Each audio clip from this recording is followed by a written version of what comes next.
ang presyo niya talaga is very expensive. Makukwenta po ninyo 42 pesos per liter lang. Isama po ninyo lahat ng local cost natin na 19 pesos per liter, babagsak lang po siyang 61 pesos per liter. Director Abad, sinubukan mo na ba talaga?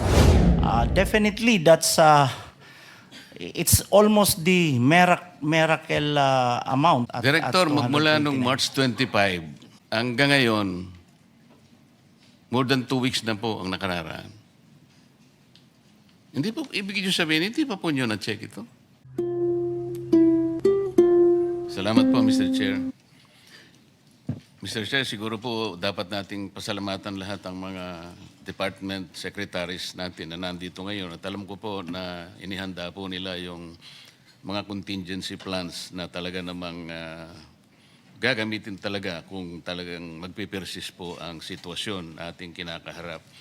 Ngunit payagan po ninyo ako na ulitin yung pagdududa ko kung talagang ganito na po ba kalala ang problema natin. Kaya ko po naitatanong yun, Mr. Chair. Marami po akong datos na kinuha. Halimbawa po, yung ating pong fuel import, magmula po noong January 1 hanggang April 10. Ito po ay sari-sari na pong oil products. Kinuha po natin sa mga 10 bansa. Katulad po ng Korea, Saudi Arabia, UAE, China, Singapore, Japan, Malaysia, Russia, Iraq at United States. Ang total po as of April 10, Mr. Chair, January 1 to April 10, 6,844,621 barrels. Katumbas po yun, Mr. Chair, ng halos 8,653,381 liters.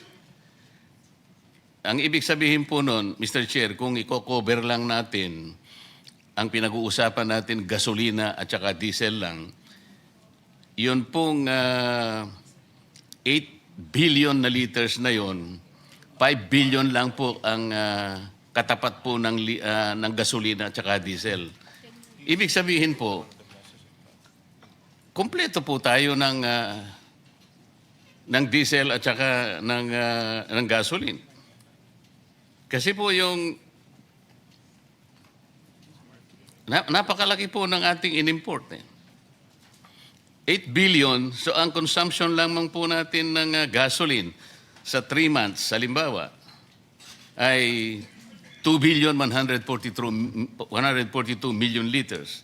Sa diesel po, 2.9 billion na liters. So makikita po ninyo, dito po sa in-import natin sa halos 3 buwan, January 1 to April 10, 5.1 billion liters lamang po yan eh. Kaya ang tinatanong ko po, Mr. Chair, paano sumipa po yung presyo ng gasolina?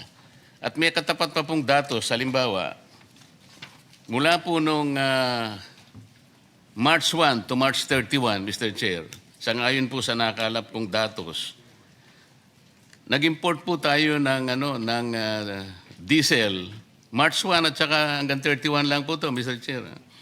951,669 metric tons. Katumbas po yun ng 657,794,174 liters. March 1 to 31. Yung gasolina naman po, ayun po yung gasolina, 657,794,174 liters. March 1 to March 31. Ang gasolina po, ang diesel naman po ay, yun po, 951,000, katumbas po ng 1.1 billion liters. March 1 to 31. So kung titingnan po natin ang datos, tama po yung sinabi ng Pangulo na meron pa po tayong 50 to 60 days. Pagkatapos pong sumiklab ang digmaan, 2 buwan lamang po, sumipa na po ng mahigit 100%. Iyon po yung nakabitin na dapat pong sagutin ng DOE, paano po nangyari yun? Tingnan po ninyo yung pre-conflict price. Gasoline, Mr. Chair, 55 pesos. Ngayon po, April 10 na itong kinuha ko, 101.16 per liter or 102% increase. Sa diesel po, pre-conflict 60 pesos. As of April 10, 161 pesos or an increase of 168%. Base po sa datos ng importation, kompleto pa po tayo. Paano nyo po i-reconcile itong mga datos na ito? Kaya po, muli ko po sanang ipaalala, Mr. Chair, nung nakaraan pong hearing, March 25, nag-submit po ako ng independent data magmula po sa 2 refineries. Iyon pong Petronas tank in Singapore, ang total landed cost lamang po, Mr. Chair, is 51 pesos per liter. Yun naman pong Rotterdam Refinery po na nasa Singapore din ng mga tangke, kung CIF po, Mr. Chair,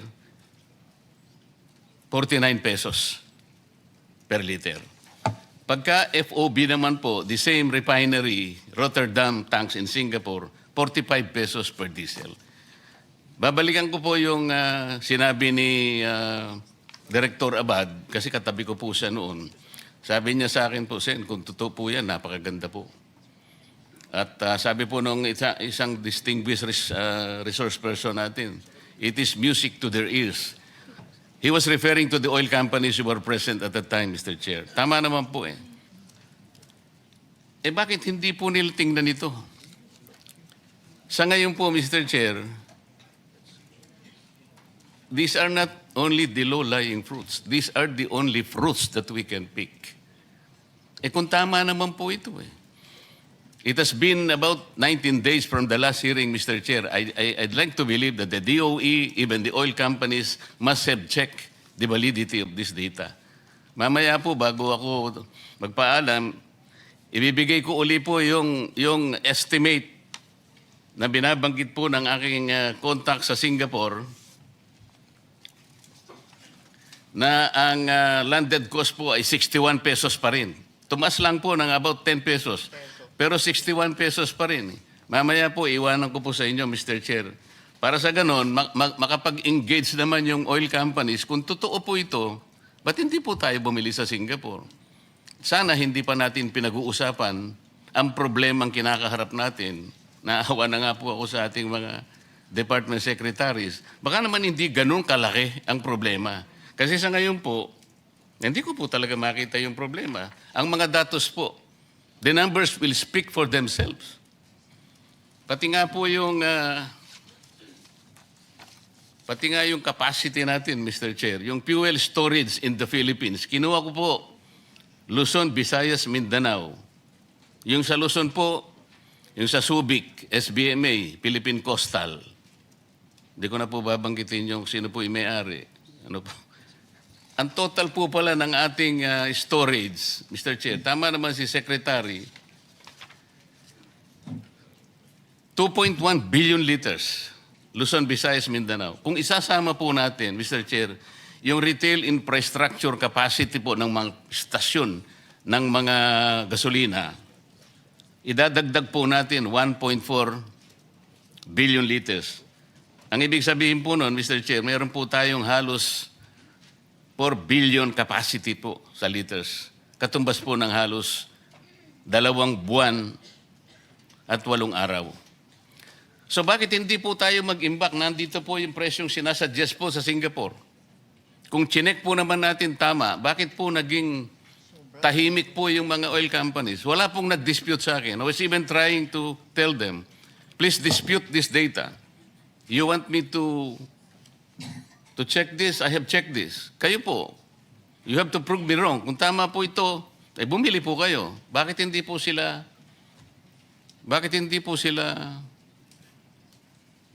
nag-engage sa amin? At ibinigay ko po sa chairman yung mga datos. Inaakala ko po, sabi nga po nila, it was music to their ears. Bakit naman po Mr. Chair, parang ako ang... It is as if I am the lone voice in the wilderness. Totoo po ito mga data eh. Secretary Abad, na-check nyo ba after 19 days kung totoo po yung mga data na present nung nakaraang pagdinig? Yes, yes, Mr. Chair. Actually, if we talk about Rotterdam, that's still Brent, no? And prices, ang European kasi nakapeg sa Brent prices. So ganun pa rin kamahal. But Mr. Chair, for example, PNOC now has been buying ang presyo niya talaga is very expensive. We buy it through, for example, the first was Petro Pacific with Sea Oil. The next one was the trader Vitol. This is an international trader. Second is Vitol, and then Trafigura we used also. The prices, Mr. Chair, are really elevated, especially yung premium transport and insurance. Pero yung product, it's ranging from $230 to $260 per barrel, Mr. Chair. At yun I'm po sorry, Madam pinambili. Chair. Ang sinasabi ko po, yung Rotterdam tanks in Singapore at saka yung Petronas, ito po yung pinakahuling binigay ng coordinator sa Singapore, April 10, 2026. So, April 10 siguro, Sabado lang po yata yun. Ang landed cost po ay 61 pesos. Bakit hindi po i-consider ng oil companies na doon na lang sila bumili? 61 pesos per liter. Yes, Sa ngayon po kasi ang presyo na ninyo ay 111 per liter. Paano po natin i-justify yun? Kung totoo po ito na na-check ninyo, bakit hindi po natin i-encourage ang oil companies na bilhin po ito?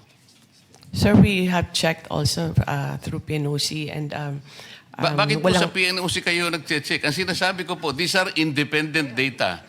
Ibibigay ko uli po yung sulat po ng coordinator sa Singapore sa ating chairman at itinuturo pa nga niya rito kung paano po yung gagawin. Ito po yung kanyang sulat eh.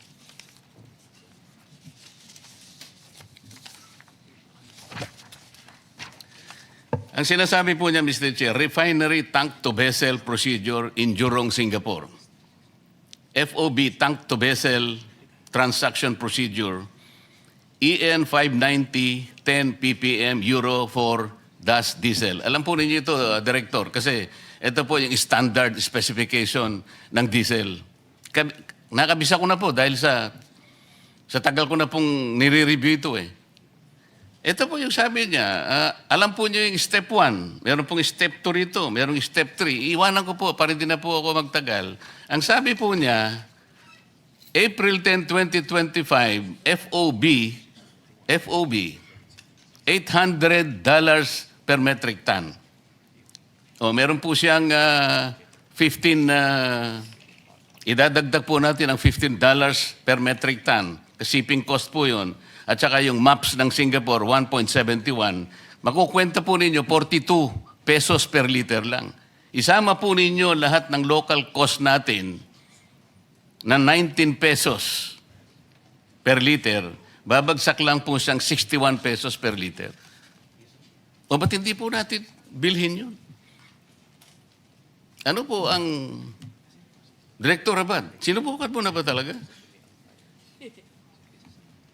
Chinek mo eh. At nakita mo, sabi mo, maganda po. Talaga namang maganda. Bakit naman hindi? Last week, habang tayo nag-uusap, March 25, nag-average po ng 45 pesos to 50 pesos per liter. Ngayon po, ito, manageable pa rin, 60 pesos. Director Abad.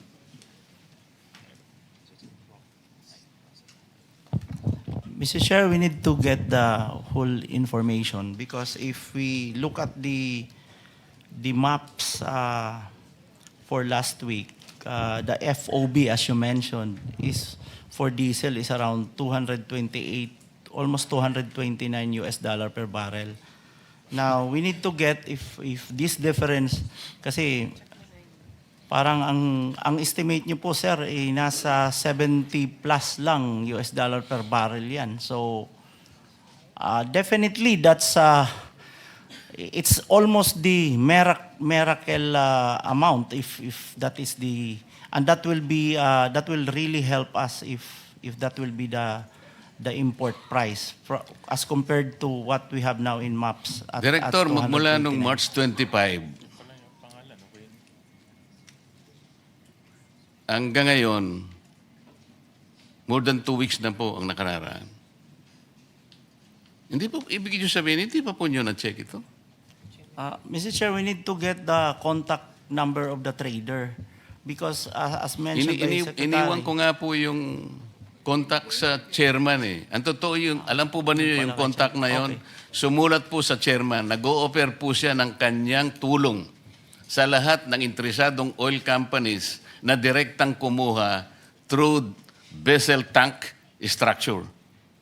Ito po, iiwanan ko na naman po itong pinakahuli, pati yung step.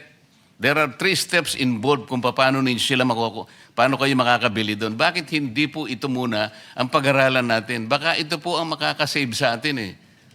Hindi ko po sinasabi na huwag natin pag-usapan ng contingency plans. Tama naman po yon. Dapat meron tayong pananggalang. Pero kung titingnan po natin, meron pa naman palang pag-asa na meron tayong kukuhanan at hindi naman pala ganito kalubha. Ayoko naman pag-usapan na natin ng malulubhang problema, hindi pa naman talaga dapat mangyari pala. This is the whole point, Madam Secretary. Yes, Mr. Chair. We'll get the bureau to get the data and talk to the oil companies, Mr. Chair. So, Mr. Chair, for the record, I am again submitting to you the steps provided by the contact in Singapore, including the Step 4 Importation Cost Model to the Chair, na ngayon po ay $800 per metric ton. Katumbas po ng, kung isasama po ng landed cost ay 61 pesos per liter lang. Hindi po kagaya ng ibinebenta na po ngayon sa atin na mahigit na pong 120, 130 pesos per liter. Salamat po, Mr. Chair. I think Senator Marcoleta, can you flash that earlier? Nakita ko sa screen yung contact person. Pwede ba nating i-ano yung sa screen para makita po ng lahat yung ComSec screen? paki-flash nga. Marami pang ganyan. Yeah, no. I think this is the... please take note, Director Abad, itong Pent Alpha Enterprises PTE Limited in Singapore. Si Mr. Wayne Houghton, authorized representative. Take note. But the committee will...